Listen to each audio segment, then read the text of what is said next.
Dans ce débat, le procureur interroge qui il veut. Ce client-là qui se trouve être le mien, je garde naturellement le nom, s'est levé.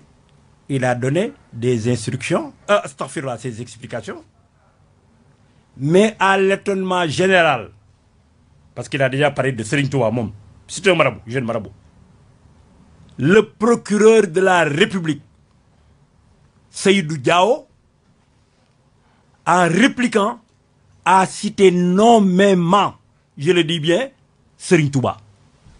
Ça est là, dans les vidéos. Nommément, il a cité le nom de Serigne Touba. Vous voulez la preuve? J'ai amené Mingini. En disant quoi?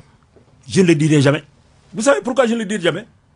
Parce que j'ai aussi un côté talibé. Dans l'islam, on interdit aux musulmans de répéter des propos. Parce que des yoko bakar. Donc on nous l'interdit. Mais en tout cas, à la place des phrases, vous avez des explications. Et je continue sur le procureur Seydou Diao. Quand il a cité nommément Serigne Touba, je lui ai dit, hey, procureur, génnati Serigne Touba, lu ci yoonam? Génn ci, maa ko wax, en wolof d'ailleurs, génn ci Serigne Touba, lu ci yoonam? Vous savez ce qu'il a répondu? Maa ko def. Et je ne change pas une virgule de ce que j'ai dit. J'ai dit, ah bon? Vous ne changez pas une virgule de ce que vous dites? Eh bien, moi, je m'en vais. Je me suis levé. Et des gens m'ont suivi. C'est ce qui a fait les danos là, comme on l'appelle, les gens qui sont tombés en transe. La vidéo est là. Les gens sont tombés en transe du fait de l'incorrection et des propos tenus par Seydou Diao. Vous continuez à la charger, une plainte vous attend sans doute de sa part. Laissez-moi terminer, d'accord? Moi, Abdoulaye Babou, je ne tolérerai jamais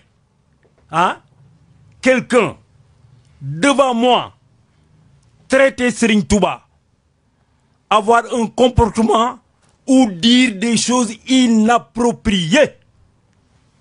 C'est la raison pour laquelle les gens là sont tombés en transe.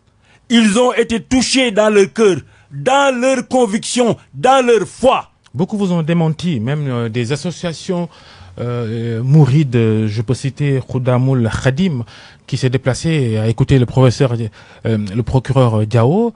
Il se démarque de votre position. Vous êtes seul dans ce combat-là, Abdoulaye Babou. Mais, Babacar, vous avez bien fait.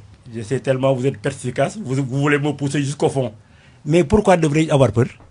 Alors que j'étais amené les preuves? Est-ce que tu as la possibilité de visionner ça?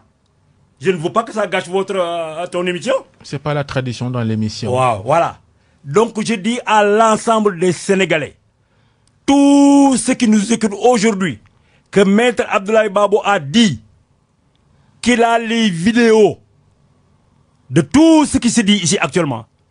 Le procureur Seydou Diao peut le dire, mais c'est parce qu'il a eu peur. Par la suite, il a déclenché un tollé. Quand procureur Seydou Diao a prononcé 2 fois le nom de Serigne Touba, je l'ai mis en garde. Il a continué en disant que ma taille, ci wolof. Mais les gens sont descendus dans la salle. En transe, les vidéos sont là.